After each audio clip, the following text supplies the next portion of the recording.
रूप में संत निरंकारी मिशन के द्वारा उनके ये अनुयायी भक्त महात्मा कर रहे हैं।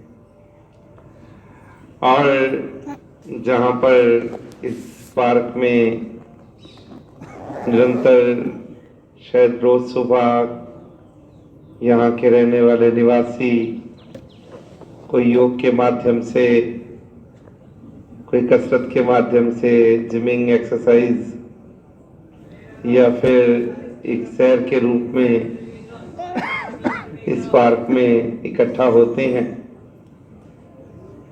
और इस शरीर को हष्ट-पुष्ट रखने का प्रयास करते हैं। वहीं आज ये महात्मा एक सत्य संदेश, एक आध्यात्मिक जागृति के रूप में देने का प्रयास हर महात्मा ने किया। गीतों के द्वारा, अपने भाव को रखते हुए, विचारों के द्वारा, और केवल आज नहीं, युगों युगों से आध्यात्मिक चेतना के रूप में जागृति प्रदान की है। सूफी संतों ने, ऋषियों ने, मुनियों ने उठ जाग मुसाफिर भोर भई, अब रैन कहाँ जो सोवत है, जो सोवत है सो खोवत है, जो जागत है सो पावत है। सबसे पहले तो इसमें ये बताया कि उठ जाग मुसाफिर। मुसाफिर कहाँ है हमें? हम मुसाफिर हैं। कौन से मुसाफिर? इस मुसाफिर खाने के मुसाफिर। उठ मुसाफिर जाग जा, छड़ दे नींद प्यारी, इस मुसाफिर खाने अंदर लुटे कई व्यापारी। कि मुसाफिर की अगर आंख लग जाए, सो जाए, तो सत्संगत हम देखते हैं उसके सिराने पड़ा सामान कब दाएं बाएं हो जाता है पता नहीं लगता।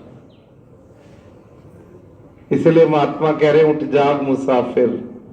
हैं तो सारे मुसाफिर, चाहे रहने के लिए हमने आलीशान मकान बना लिए, जीवन की सुविधाओं को इकट्ठा करने के लिए कारोबार के सिलसिले जोड़ लिए, और न जाने कितने कितनी सुविधाएं इस शरीर के लिए इकट्ठी कर ली, मगर फिर भी अंततः है तो मुसाफिर। और समझाते हैं काले माल मुसाफिर हुए, चिट्ठियां डेरे लाए। ये काया भी तो कैसे दिन दिन ढलती चली जा रही है। तो कहा कि उठ जाग मुसाफिर भोर भई, अब रैन कहाँ जो सोवत है। उठने की बात कह रहे हैं, जागने की बात कह रहे हैं। बाबा कबीर भी कह रहे हैं, कबीर सूता क्या करे बैठा रहे और जाग, अरे जाई के संग बिछड़ा ताई के संग लाग। वो भी जगा रहे हैं।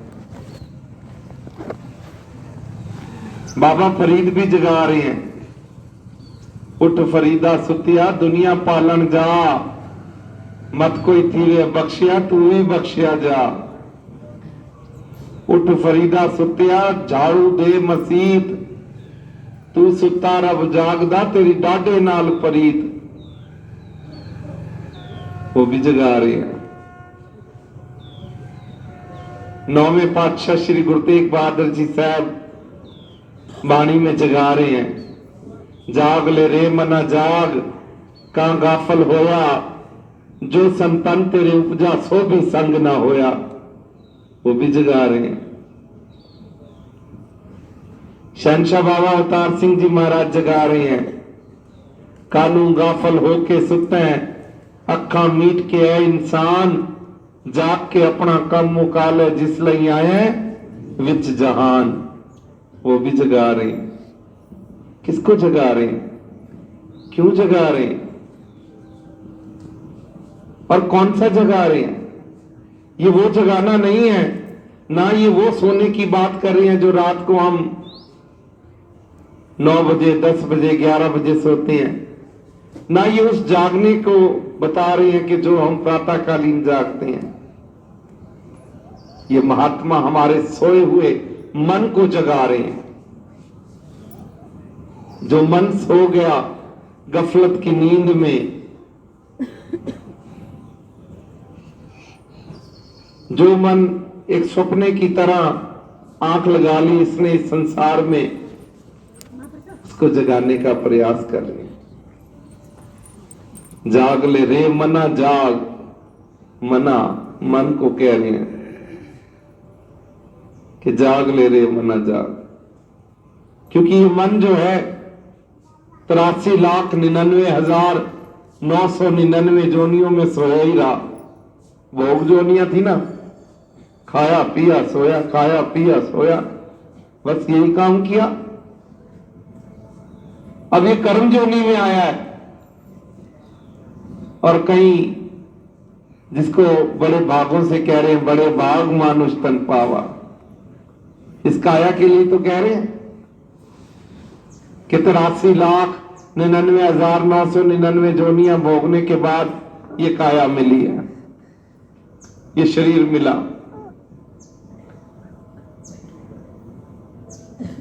और कहीं इसे पा करके भी सोया ना रह जाए, इसे पा करके भी कहीं गफलत की नींद में ना रह जाए, इसे पा करके भी कहीं इस मानव जीवन की बाजी को हार ना जाए, इसलिए जगा रहे। वैसे तो आध्यात्मिक जगत में बड़ी चेतनता की बातें कही जाती हैं और जो भक्ति का एक स्वरूप है उसका भी जिक्र होता है। मगर आजकल तो वो पहलू भी धुंधला होता सा दिख रहा है कि आज से 30-40 बरस पहले एक इंसान के मन में चेतना होती थी कि जीवन में कुछ ऐसा कर्म करें ताकि इस जीवन के बाद हमें उस नरक का सामना ना करना पड़े। मगर भौतिकता की दौड़ में आजकल तो युवा पीढ़ी उस पहलू को भी धुंधला करी बैठी है और आवाज कहीं ये कानों में पड़ रही है कि ये जग मिठा आगे किस डिठा, कि जो दिख रहा है ये तो बहुत मीठा है, बहुत सुंदर है, आगे की किसने देखी है, क्या होना है। तो आज की पीढ़ी तो वो पहलू भी थोड़ा धुंधला हो गया, मगर इसका मतलब ये कतई नहीं है कि वो नहीं है। तो एक नरक वो जिसे हमने नहीं देखा, मगर एक नरक ऐसा है जिसे हम सब ने भोगा है। माता के गर्भ में शिशु उल्टा लटका होता है, अंधेरा घड़े जैसा कमरा, अंधेरा, शिशु उल्टा लटका है, ऊपर से थूक, लीट, बलगम, मवाद जो कुछ है शरीर के अंदर वो सब गुजर रहा होता है। नरक ही तो है, उल्टा लटका हुआ है, अंधेरी जगह है, छोटी जगह, तंग जगह, और उसमें सारी गंदगी ऊपर से गुजर रही है। यही तो गरुड़ पुराण में इसी को तो नरक कहा है, और कौन सा। तो एक नरक वो जो हमने नहीं देखा, मगर एक नरक ऐसा जो हम सब ने देखा, और वहां कोई पहचान नहीं होती राम की, कृष्ण की, अल्लाह की, अकाल पुरख की, गॉड की, भगवान की, जगदम्बा की, जग पिता की, सृष्टिकर्ता की कोई पहचान नहीं। मगर वहां भी जीव प्रार्थना करता है कि हे परमात्मा मुझे इस नरक से बाहर निकाल दे, मैं तेरी प्राप्ति करूंगा। प्रार्थना करता है और हम सब ने की है, मगर अफसोस